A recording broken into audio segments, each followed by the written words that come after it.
திரு Lawrence அவர்கள் அவருடைய கருத்துக்களை பதிவு செய்யலாம். செங்குடி தோழருக்கு செம்மார்ந்த செவ்வணக்கம். பழங்குடி மக்கள் மட்டுமல்லாமல் பலதரப்பட்டு மக்களாய் ஒன்றிணைந்து செங்குடி நாளில் நாம் அனைவரும் ஒன்றாய் கூடி அவருடைய தியாகத்தை போற்றும் வகையில் நாம் ஒன்றிணைக்கிறோம். அப்படி இந்த கூட்டத்திற்கு ஒரு நாள் முழுவதுமாக தன்னுடைய வேலையை விட்டு உழைப்பை விட்டு சுயநலம் இல்லாமல் செங்கொடிக்கு வீர வணக்கத்தை செலுத்திக் கொண்டிருக்கின்ற அத்தனை உள்ளங்களுக்கும் மீண்டும் ஒரு முறை என்னுடைய செம்மார்ந்த வீர வணக்கத்தை உரித்தாக்கிக் கொள்கிறேன்.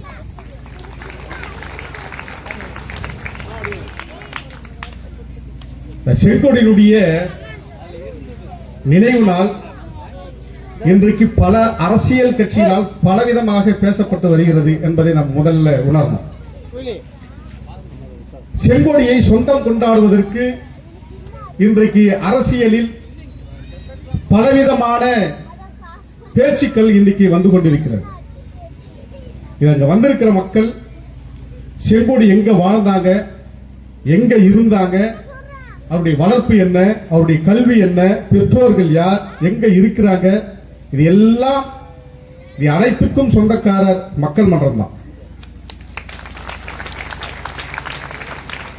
ஆனால் செங்கொடியை அரசியல் கட்சிகள் இன்றைக்கு தன்னுடைய வேட்டைக்காக, வாக்கு வேட்டைக்காக பலரும் பலவிதமாக பேசிக் கொண்டிருக்கிறார்கள். குறிப்பாக நாம் தமிழர் கட்சியை பத்தி தான் நினைக்கிறேன். அவங்கள பத்தி தான் பேச வேண்டியது இருக்கு. அவருடைய நினைவு நாளில் நம்ம இன்னைக்கு போச்சுக்கிட்டு இருக்கோம். ஆனால் நாம் தமிழர் கட்சியில் இருக்கிற சீமான் அவர்கள் படு மோசமாக செங்கொடி என்னுடைய பாசறையில் வளர்ந்த பெண் என்று தொடர்ந்து பிரச்சாரம் பண்ணிட்டு வராங்க.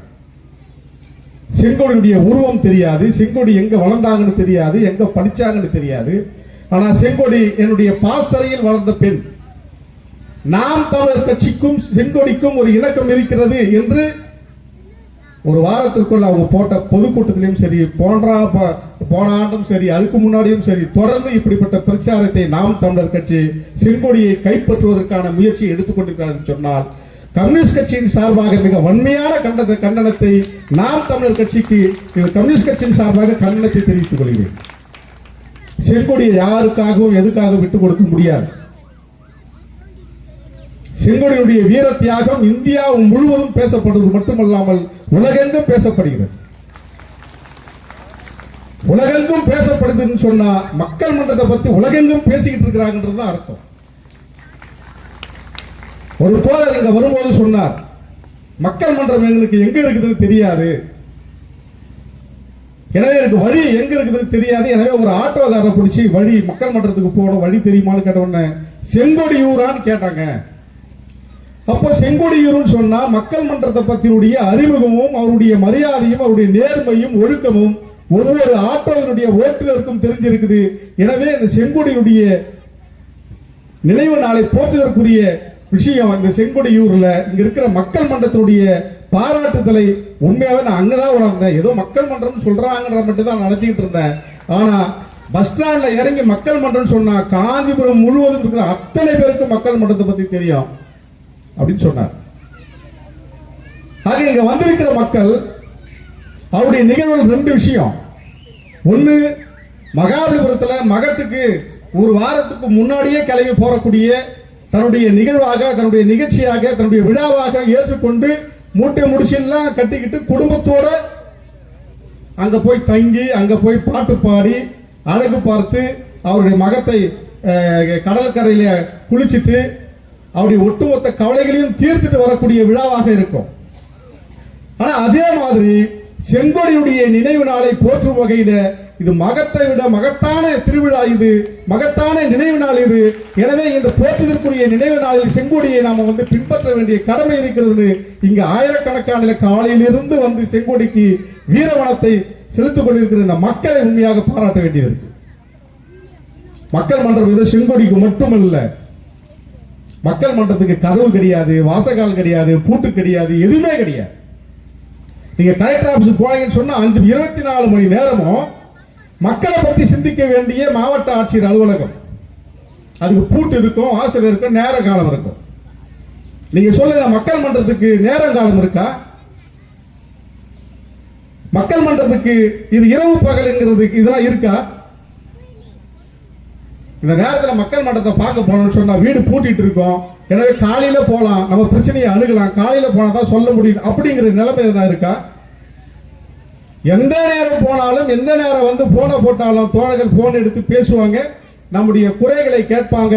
அந்த இடத்துக்கு கதவுங்கிறதே கிடையாது, பூட்டுங்கிறதே கிடையாது. இது என்னுடைய தாய் வீடு மாதிரி பிரச்சனைக்குள்ள மாட்டி இருக்கிற அத்தனை குடும்பமும் இந்த இடத்துல வரும். மாவட்ட ஆட்சியர்கிட்ட நம்ம வந்து மனு கொடுத்து நம்ம பேசணும்னு சொன்னா, இந்த கோரிக்கை நிறைவேறும்னு சொன்னா அங்க நிறைவேறாது. காவல்துறைக்கு இது சொல்றோம். இங்க வந்திருக்கிற சில பேர் குறிப்பெடுத்துக்குங்க. நாங்க எங்களுக்கு பட்டா இல்ல, லைட் இல்ல, வீட்டு வசதி கிடையாது அப்படின்னு முதல்ல காவல்துறைக்கு இது மாவட்ட ஆட்சியர் அலுவலகத்துக்கு மனு கொடுப்பாங்களா இல்ல மக்கள் மன்றத்துக்கு மனு கொடுப்பாங்களான்னு சொன்னா, ஒடுக்கப்பட்ட மக்கள் யாராக இருந்தாலும் முதல்ல எந்த இடத்துல தெரிவிக்கிறாங்கன்னா மக்கள் மன்றத்துக்கு தான் தெரிவிக்கிறாங்க. அதன் பிறகுதான் என்னுடைய வழிகாட்டுதலின் பிறகுதான் அதை தொடர்ந்து பின்பற்றுவதனுடைய விளைவுதான் மாவட்ட ஆட்சியர் அலுவலகத்தை நாடுவதும் மனு போடுவதும் போராடுவதும். தொடர்ந்து அவருடைய தோழர்கள் மகேஷ் தோழர்கள் போடுவாங்க. மனு போடுவதாலோ கெஞ்சுவதனாலோ நம்முடைய கோரிக்கை வென்றெடுப்பதில்லை. போராட்டம் ஒன்றுதான் தீர்வு. மனு போடுறது அவனோட பேசுறதெல்லாம் ஒரு லிமிட் தான். போராட்டத்தின் மூலமாக தான் எதையும் சாதிக்க முடியும் என்று கற்றுக் கொடுக்கிற இங்க பாசறை எதுன்னு சொன்னா மக்கள் மன்றம். இந்த இடத்துல தான் உங்களுடைய போராட்டத்தை பத்தி பேச முடியும். இந்த இடத்துல தான் நான் எப்படி நடந்து பேச முடியும். இந்த இடத்துல தான் கலைக்கான விஷயங்கள் கற்றுக்கொள்ள முடியும். புரட்சியாளர் லெனின் சொல்றார், வெறும் வந்து வீரம் மட்டும் இருந்தா மட்டும் போதாது. ஒரு நாட்டில் புரட்சி நடக்க வேணும்னு சொன்னா அந்த நாட்டில் இருக்கிற ஒரு குழு, அது உலகெங்கும் அந்த நாடு முழுவதும் ஒரு புரட்சி நடக்கணும்னு சொன்னா அங்க கலைக்குழு இருந்தா மட்டும்தான் புரட்சி நடக்கும். அது மிகப்பெரிய பங்கு வகிக்கும். அந்த மக்களை தூண்டி இழுக்க சுவடி இழுத்துக்கிட்டு கொண்டு வரும். போராடக்கூடிய தன்மை கலைக்குழுக்கு மட்டும்தான். எனவே கலைக்குழுவை மிக அற்புதமாக வழிநடத்திக் கொண்டிருக்கின்ற மக்கள் மன்றம் தோழருக்கு உண்மையாகவே ஒரு பாராட்டுதலையும் வாழ்த்துதலையும் தெரிவித்துக்கிறோம். ஆக இந்த புரட்சிகரமான இயக்கம் இது யாராலையும் முடக்க முடியாது. செங்கொடியை யாராலும் கைப்பற்ற முடியாது.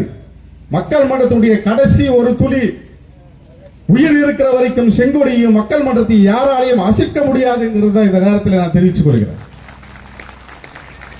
மக்கள் மன்ற தோழர்கள் எங்கு வந்தாலும் சரி, யார் வீட்டில் எது நடந்தாலும் சரி, ஒரு ஆணவ கொலை நடக்குது, ஒரு கௌரவ கொலைன்னு சொல்றாங்க, ஆணவ கொலைன்னு சொல்றாங்க, வெட்டி போட்டுதான் சொல்றாங்க. மக்கள் மன்றத்தில் இருக்கிற தோழர்கள் என் வீட்டில் நடந்த ஆணவ கொலை, என் வீட்டில் நடந்த ஒரு மோசமான மன்னிக்க முடியாத குற்றம் இது.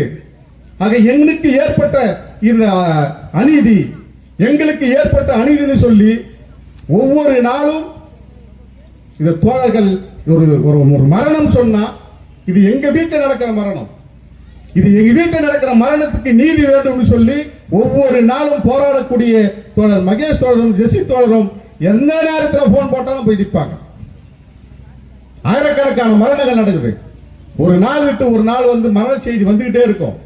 அந்த இடத்துல கடைசியிலிருந்து இதை நம்ம வீட்டில் நடந்த மாதிரி ஆரம்ப நிலையிலிருந்து கடைசி வரைக்கும் அதை ஃபாலோ பண்ணி அதுக்கான நீதியும் நியாயமும் கேட்கக்கூடிய ஒரு ஒடுக்கப்பட்டவரின் குரலாக மக்கள் மன்றத்தின் குரல் ஒலிச்சுக்கிட்டே இருக்கு.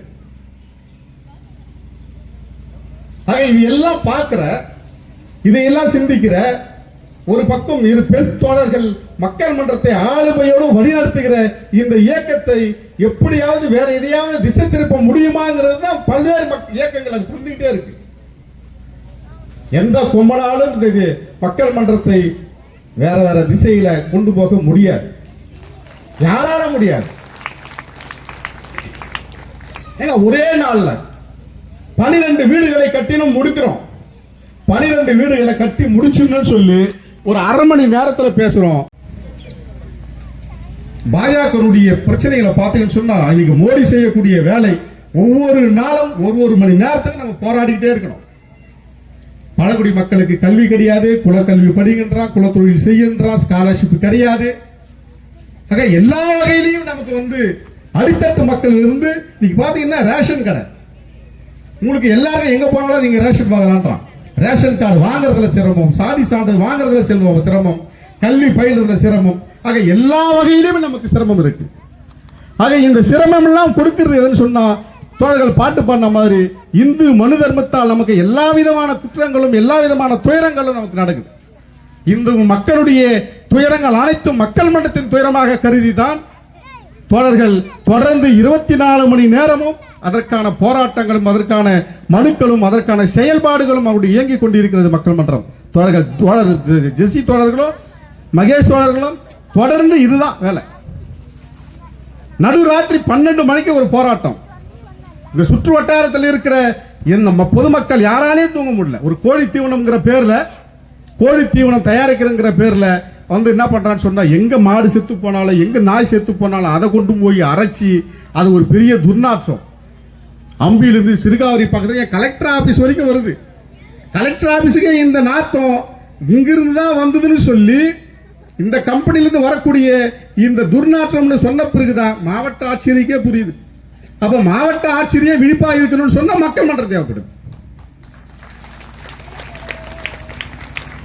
ஒரு முறை சொன்னது, 2 முறை சொன்னது, 3வது முறை நீங்க நடுரோட்டில் வந்து நிப்பீங்கன்னு சொன்னோம். 12 மணிக்கு நடுரோட்டில் மாவட்ட ஆட்சியருடைய கீழே வேலை செய்யற சப் கலெக்டர் வந்து நிக்கிறாரு, ஏடிஎஸ்பி வந்து நிக்கிறாங்க, டிஎஸ்பி நிக்கிறாங்க, இன்ஸ்பெக்டர் 4 இன்ஸ்பெக்டர் வந்து நிக்கிறாங்க, பேச்சுவார்த்தை நடத்துறாங்க. சொன்னார் தோழர் மகேஷ் தோழர், ஒரு கான்ஸ்டபிள் கிட்ட பேசுவதை தவிர உங்க அதிகார மட்டத்தில் இருக்க ஒரு நபர் கிட்ட கூட நாங்க பேச மாட்டோம், நீங்க வெளியே போலாம்.